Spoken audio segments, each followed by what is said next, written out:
ഇന്ന് റെസ്റ്റോറൻറ്റ് സ്റ്റൈലിലുള്ള ഒരു തന്തൂരി ചിക്കനാണ് ഉണ്ടാക്കുന്നത്. അതും പ്രഷർ കുക്കറിലാണ് ഉണ്ടാക്കുന്നത്.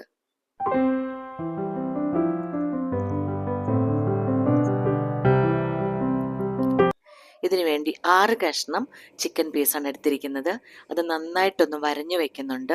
അതിലേക്ക് ഒരു 1/4 ടീസ്പൂൺ കാശ്മീരി ചില്ലി വിതറി കൊടുക്കുന്നുണ്ട്. അത് നന്നായിട്ട് തേച്ച് പിടിപ്പിക്കണം ഈ കഷ്ണങ്ങളിൽ, പ്രത്യേകിച്ച് ആ വരഞ്ഞ ഭാഗങ്ങളിൽ നന്നായിട്ട് തേച്ച് പിടിപ്പിക്കണം. ഒരല്പം ഉപ്പും കൂടി വിതറി കൊടുക്കുന്നുണ്ട്, വളരെ കുറച്ച്. അതും കൂടി രണ്ടും കൂടി നന്നായിട്ട് മിക്സ് ചെയ്ത് ഈ ചിക്കൻ കഷ്ണത്തിൽ നന്നായിട്ട് തേച്ച് പിടിപ്പിക്കുക. നല്ലൊരു ഫ്ലേവർ വരാൻ വേണ്ടിയിട്ടാണിത്.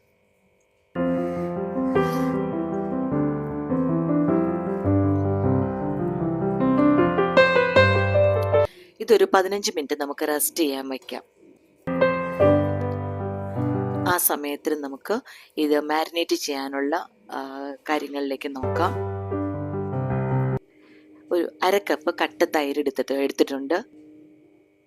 അതിലേക്ക് 1 ടീസ്പൂൺ ചുവന്ന മുളക് പൊടി, 1 ടീസ്പൂൺ മല്ലിപ്പൊടി, 1/4 ടീസ്പൂൺ മഞ്ഞൾപ്പൊടി, 2 ടീസ്പൂൺ കാശ്മീരി ചില്ലി, ഒരു 1/4 ടീസ്പൂൺ ചില്ലി ഫ്ലേക്സ് എടുത്തിട്ടുണ്ട്. പിന്നെ ഒരല്പം കസൂരി മേത്തി നന്നായിട്ടൊന്ന് കയ്യിൽ ഇട്ട് ഞെരടിയിട്ട് അതിലേക്ക് തൂവി കൊടുക്കുക. ഒരു നുള്ള് ജീരകം നന്നായിട്ട് ചതച്ചത്, 1/4 ടീസ്പൂൺ ഗരം മസാല, ഉപ്പ് പാകത്തിന്, 1 ടീസ്പൂൺ ജിഞ്ചർ ഗാർലിക് പേസ്റ്റ്, ഒരു 2 നുള്ള് ഒറിഗാനോ. ഇനി ഒരു സ്പെഷ്യൽ ഐറ്റമാണ് ചാട്ട് മസാല, ഒരു 1/4 ടീസ്പൂൺ ചേർത്ത് കൊടുക്കുന്നുണ്ട്. നല്ലൊരു ഫ്ലേവർ ആയിരിക്കും ഈ ഗ്രേവിക്ക്.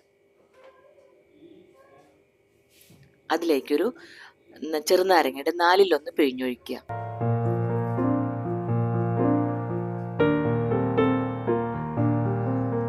ഇനി ഇതെല്ലാം കൂടിയിട്ട് നമുക്ക് നന്നായിട്ട് മിക്സ് ചെയ്യാം.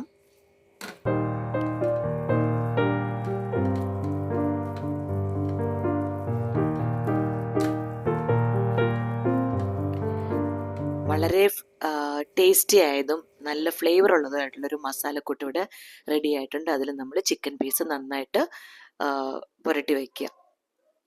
ഇത് 1 മണിക്കൂർ പുറത്ത് റെസ്റ്റ് ചെയ്യാൻ വയ്ക്കുന്നുണ്ട്.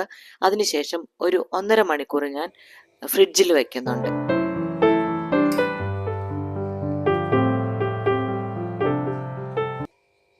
ഇതിലേക്ക് ഒരു 1.5 ടീസ്പൂൺ ബട്ടർ ആഡ് ചെയ്ത് കൊടുക്കുന്നുണ്ട്.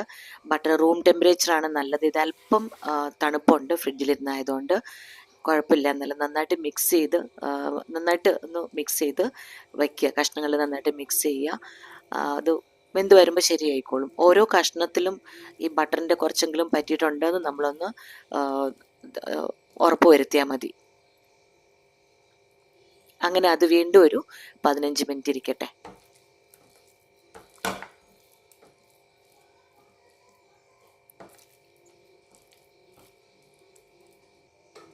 ഇനി ഇതിനായിട്ട് കുക്കർ സെറ്റ് ചെയ്യാം നമുക്ക്.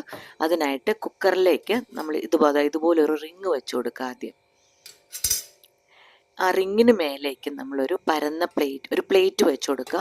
അധികം പരന്നത് വേണ്ട, കാരണം നമുക്ക് തിരിച്ചെടുക്കാൻ എളുപ്പം ആയിരിക്കണം അത്. എന്നാലും ഞാനിവിടെ പരന്നതാണ് വെച്ചത്. അതിന് മീതെ ഇതുപോലൊരു ട്രേ വെച്ച് കൊടുക്കുക. ഇത് ശരിക്കും ഗ്രില്ലിൻ്റെ ട്രേ ഇതിൽ ഇറങ്ങില്ല, അതുകൊണ്ടാണ് ഇങ്ങനത്തെ ഒരു പ്ലേറ്റ് വെച്ചത്. നിറച്ച് ദ്വാരങ്ങളുള്ളൊരു പ്ലേറ്റാണ്. അതിലേക്ക് ബാംബു സ്റ്റിക്കിൽ കുത്തിയായി ചിക്കൻ പീസസ് ഞാൻ ഇറക്കി വയ്ക്കുകയാണ്. ബാംബു സ്റ്റിക്ക് കമ്പൽസറി ഒന്നുമല്ല, വെറുതെ ഒരു സ്റ്റൈലിന് വെച്ചു എന്നുള്ളൂ. അങ്ങനെ 2 സ്റ്റിക്കിലായിട്ട് 6 പീസും നമ്മൾ ഇറക്കി വയ്ക്കുന്നുണ്ട്.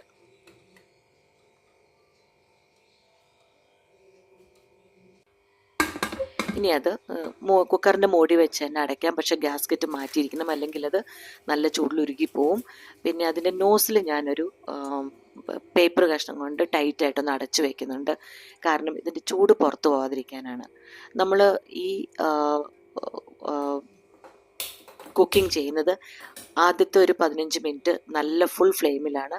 അത് കഴിഞ്ഞിട്ട് നമുക്ക് മീഡിയത്തിലേക്ക് താഴ്ത്താം. പക്ഷെ ഇടയ്ക്കൊന്ന് വേണമെങ്കിൽ മീഡിയത്തിനും ഫുൾ ഫ്ലെയിമിൻ്റെ ഇടയ്ക്ക് ഇട്ട് കൊടുക്കാവുന്നതാണ്, ഇടയ്ക്ക് ഒരു 5 മിനിറ്റ്സ്. അല്ലാത്തപ്പോൾ മീഡിയത്തിൽ കുക്ക് ചെയ്യാം. അതവിടെ നടന്നുകൊണ്ടിരിക്കുകയാണ്. ആ സമയത്ത് ബാക്കി വന്ന ഗ്രേവിയിൽ ഞാൻ കുറച്ച് സവാള വട്ടത്തിൽ കട്ട് ചെയ്ത് പുരട്ടി വയ്ക്കുകയാണ്. ഇത് ഞാൻ മൈക്രോവേവിൽ ഒരു 8 മിനിറ്റ് കുക്ക് ചെയ്യും. നല്ല ടേസ്റ്റ് ആയിരിക്കും. ഇപ്പോൾ ഒരു 25 മിനിറ്റ് കഴിഞ്ഞു. ഞാൻ കുക്കർ തുറന്ന് നോക്കുമ്പോൾ അവസ്ഥ ഇതാണ്. അതൊരു ഹാഫ് കുക്കായിട്ടുണ്ട്. അപ്പോൾ നമ്മളതൊന്ന് തിരിച്ചിടുക, ഒന്ന് മറിച്ചിട്ടിട്ട്, ഈ സ്റ്റിക്ക് ആയതുകൊണ്ട് എളുപ്പമുണ്ട് മറിക്കാനായിട്ട്. എന്നിട്ട് വീണ്ടും അതിലേക്ക് ഒരു ടീസ്പൂൺ ബട്ടർ ഈ ഭാഗത്ത് പുരട്ടി കൊടുക്കുക.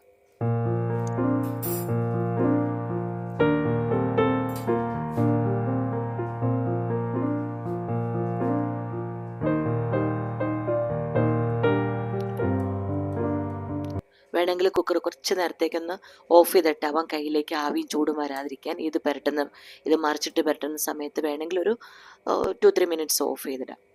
അത് കഴിഞ്ഞിട്ട് വീണ്ടും അടച്ചു വയ്ക്കുക. ഇപ്രാവശ്യം ഞാൻ സാധാരണ ഒരു അടപ്പിട്ടാണ് അടയ്ക്കുന്നത്. അത് പക്ഷെ ടൈറ്റാണ്, എയർ പുറത്തു പോവില്ല, സ്റ്റീം ഒന്നും പുറത്തു പോവില്ല. ഒരു 50 മിനിറ്റ് ആയപ്പോഴത്തേക്കും നമ്മുടെ ചിക്കൻ ഇവിടെ റെഡി ആയി കഴിഞ്ഞു. നമുക്ക് ഓരോന്നായിട്ട് പുറത്തെടുക്കാം. അതിൻ്റെ ജ്യൂസ് മുഴുവൻ, ചിക്കൻ്റെ തനതായിട്ടുള്ള ജ്യൂസും ഓയിലും എല്ലാം ഇവിടെ താഴെ ആ പ്ലേറ്റിൽ വീണ് കിടക്കുന്നുണ്ട്. അത് നമുക്ക് കളയണ്ട. അതാണ് നമ്മളിവിടെ ഒന്ന് ടച്ച് ചെയ്ത് കൊടുക്കാനായിട്ട് ഉപയോഗിക്കുന്നത്. ഇതിപ്പോൾ ആ പരന്ന പ്ലേറ്റ് ആയതുകൊണ്ട് അതിന് എടുക്കാൻ ഇത്തിരി ബുദ്ധിമുട്ടാണ്. അതുകൊണ്ടാണ് കുറച്ച് പൊക്കമുള്ളൊരു പാത്രം അടിയിൽ വയ്ക്കുന്നതായിരിക്കും നല്ലത്, എടുക്കാൻ എളുപ്പത്തിന്.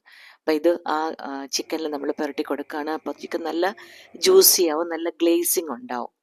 ഇതാണ് ഇതിൻ്റെ ഫൈനൽ അവസ്ഥ. അതിൻ്റെ കൂടെ ഇരിക്കുന്ന ബ്രൗൺ പീസസ് നമ്മൾ വറുത്തെടുത്ത നമ്മൾ മൈക്രോവേവിൽ ചുട്ടെടുത്ത സവാളയാണ്. അതും വളരെ ടേസ്റ്റിയാണ്.